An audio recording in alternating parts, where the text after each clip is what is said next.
नमस्कार दोस्तों, GPS online में आपका स्वागत है। आज हम कक्षा 12 की बायोलॉजी के टॉपिक फर्स्ट आवर्त बीजी पौधों में जनन के बारे में अध्ययन करेंगे। सबसे पहले हम बात करते हैं कि आवर्त बीजी पादपों में जनन यानी reproduction in angiosperm plants. Angiospermic plant यानी आवर्त बीजी पादप। आवर्त बीजी पादप क्या होते हैं? सबसे पहले हम आवर्त बीजी को समझेंगे।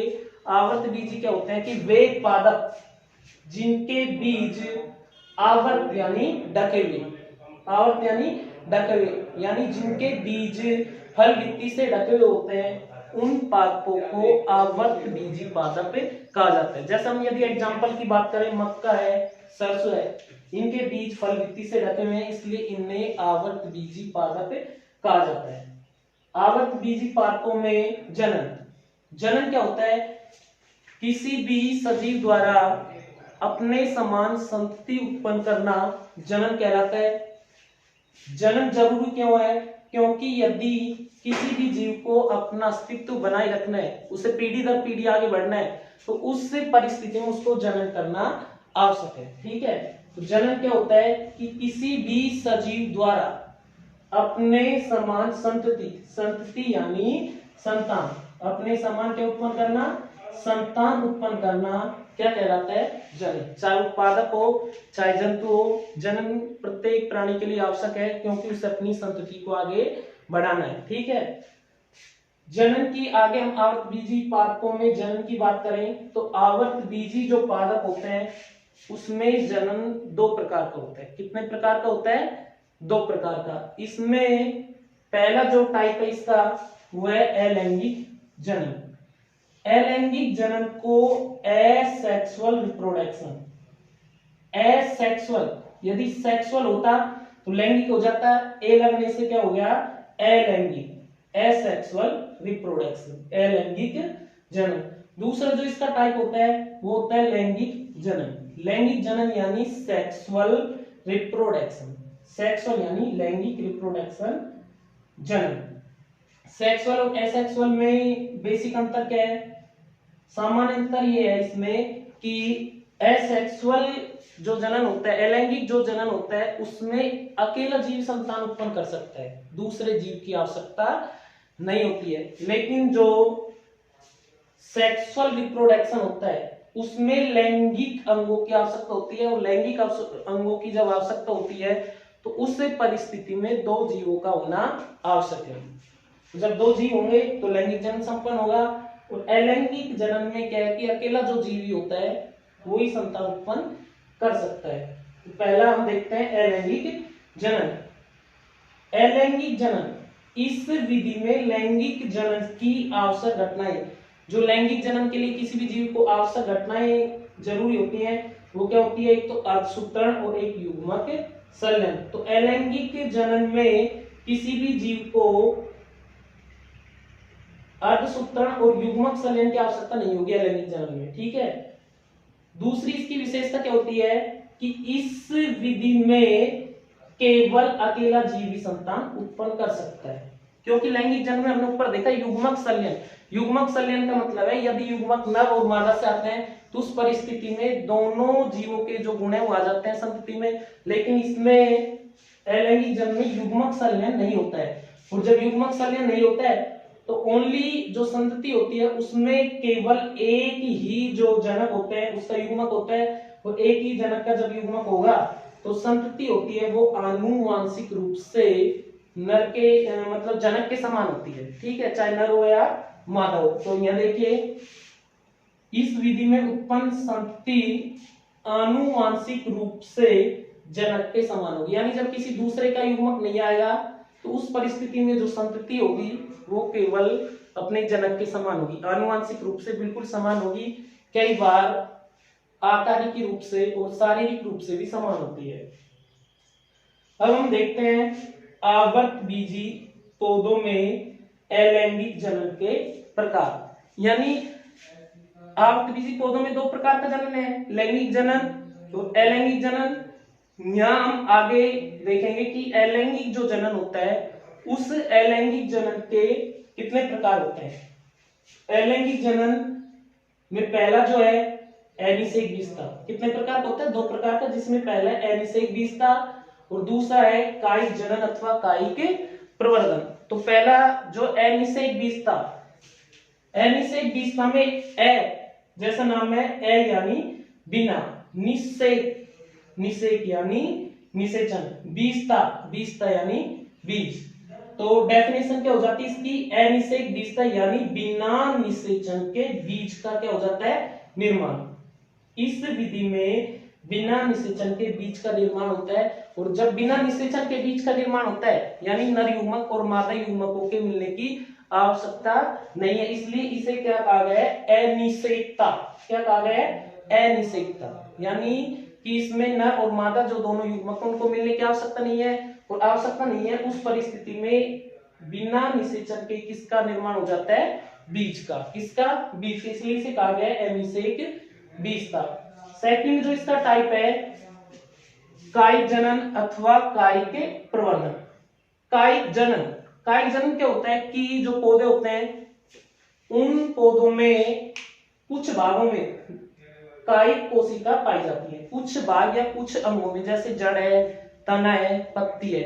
तो कायिक कोशिकाएं क्या है? मिलकर कायिक कोशिकाएं नए पौधे का निर्माण कर देती हैं। अनुकूल परिस्थिति जब मिलेंगी उनको तो नए पौधे का निर्माण कर देती हैं।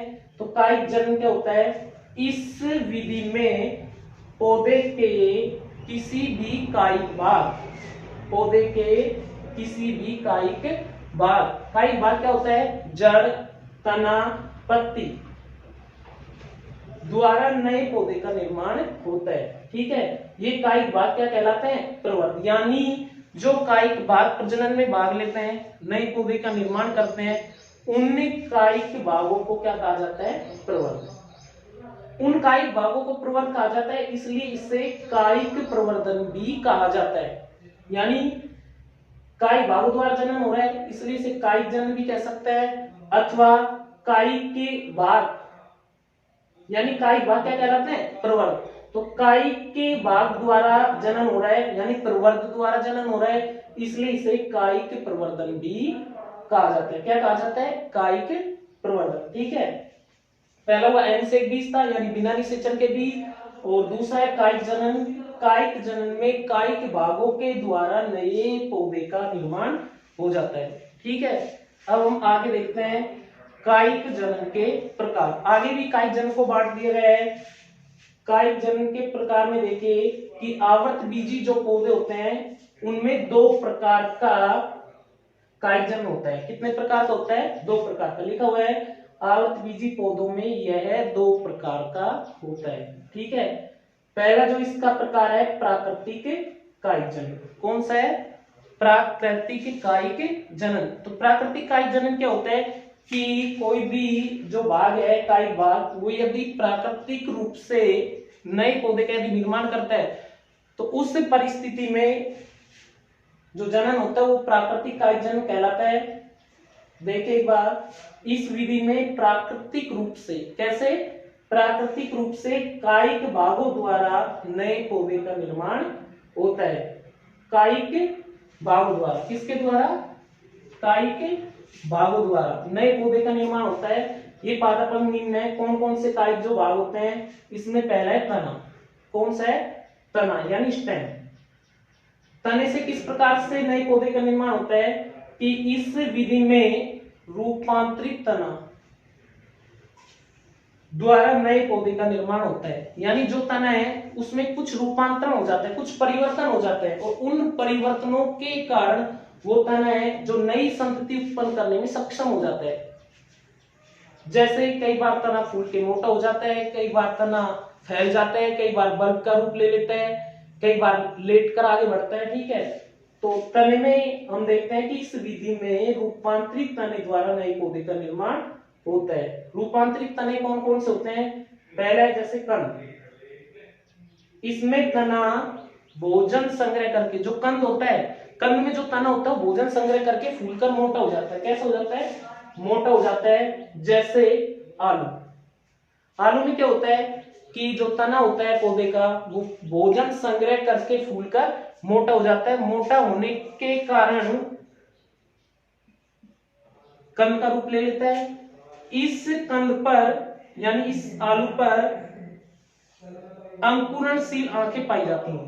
क्या पाई जाती हैं? अंकुरणशील आंखें। ऐसी कुछ संरचनाएं दिखाई देंगी। यदि हम आलू को देखते हैं तो उस आलू के अंदर हमको कुछ ऐसी संरचनाएं दिखाई देती हैं। इन संरचनाओं को अंकुरणशील आंख कहते हैं। क्या कहते हैं? अंकुरणशील आंख। जैसे ही अंकुरणशील आंखें हैं वो अनुकूल परिस्थितियों में आती हैं, यानी अनुकूल वातावरण के सामंजस्य में आती है। उस परिस्थिति में इन अंकुरणशील आंखों से एक नए पौधे का निर्माण हो जाता है। यानी ये क्या बना देती है? एक नवपादपक। क्या बना देती है? एक नवपादपक। तो ये क्या हुआ? तना है, ठीक है। तना रूपांतरित हुआ, रूपांतरित होने के बाद कंद का रूप लिया। वो कंद का रूप लेने के बाद उस कंद से नए पौधे का निर्माण हुआ। किसका निर्माण हुआ? नए पौधे का। जैसा यह है कि आलू में कायिक जन्म। चित्र के नाम लिख देंगे हम नीचे। आलू में कायिक जन्म। इसके बाद आता है प्रकंद। ये भी तने का ही रूपांतरण है। अंतर इतना है कि आलू का जो तना होता है वो भोजन संग्रह करके फूलकर मोटा हो जाता है, जबकि जो प्रकंद होता है उसमें कुछ अंतर होता है कंद के बजाय। इसमें जो तना होता है वो तना भोजन संग्रह करके क्षैतिज रूप में फैल जाता है। कैसे होता है? क्षैतिज रूप में फैल जाता है। फैलने के बाद उस फैले हुए प्रकंद पर कायिक भाग होते हैं, कायिक कोशिकाएं होती है, और उन कायिक कोशिकाओं से नए पौधे का निर्माण हो जाता है। जैसे इसका एग्जाम्पल है अदरक। तो हमने क्या क्या देखा यहाँ तक? एक बार पुनः रिपीट कर लें। जनन। जनन क्या होता है? अपने समान कोई जीव यदि संतति उत्पन्न करता है क्या कहलाता है? जनन कहलाता है।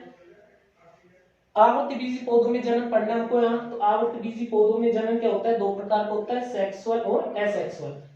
एसेक्सुअल जो होता है अलैंगिक जनन होता है, सेक्सुअल होता है जो लैंगिक जनन होता है, ठीक है। अलैंगिक जनन में क्या है कि लैंगिक जनन की आवश्यक जो घटनाएं होती हैं, जैसे अर्धसूत्रण है या युग्मक संलयन है आदि जो क्रियाएं होती हैं उनको पूर्ण करना जरूरी नहीं होता है, ठीक है। इस विधि में केवल अकेला जो जीव है वही संतान उत्पन्न कर सकता है। संतति जो होती है आनुवंशिक रूप से जनक के समान होती है।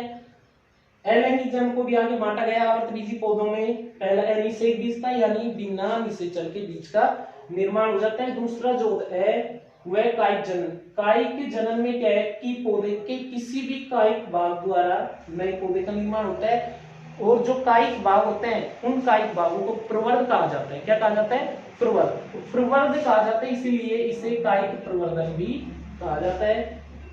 कायिक जनन का जो प्रकार है इसको भी आगे बांटा गया है। पहला इसका जो प्रकार है प्राकृतिक कायिक जनन। इस प्राकृतिक कायिक जनन में प्राकृतिक रूप से, नेचुरल रूप से, ऐसा नहीं है हमें कुछ लगाना पड़ेगा, प्राकृतिक रूप से ही नए पौधे का निर्माण होता है। ये नए पौधे निर्माण करने वाले जो अंग होते हैं वो कौन कौन से होते हैं? जैसे तना है, जड़ है, पत्तियां है। ये क्या करते हैं? कायिक कोशिकाओं के कारण नए पौधे का निर्माण करते हैं। तो तना, इसमें या इस विधि में रूपांतरित तनु द्वारा नए पौधे का निर्माण होता है। जैसे कंद। कंद में क्या होता है कि तना भोजन संग्रह करके फूलकर मोटा हो जाता है, जैसे आलू। और दूसरा प्रकंद, इसमें तना भोजन संग्रह करके क्षैतिज रूप में फैलता है। कैसे फैलता है? क्षैतिज रूप में। क्षैतिज रूप में फैलने के बाद एक नए पौधे का अनुकूल परिस्थितियों में निर्माण कर लेता है। जैसे इसका उदाहरण है अदरक। धन्यवाद।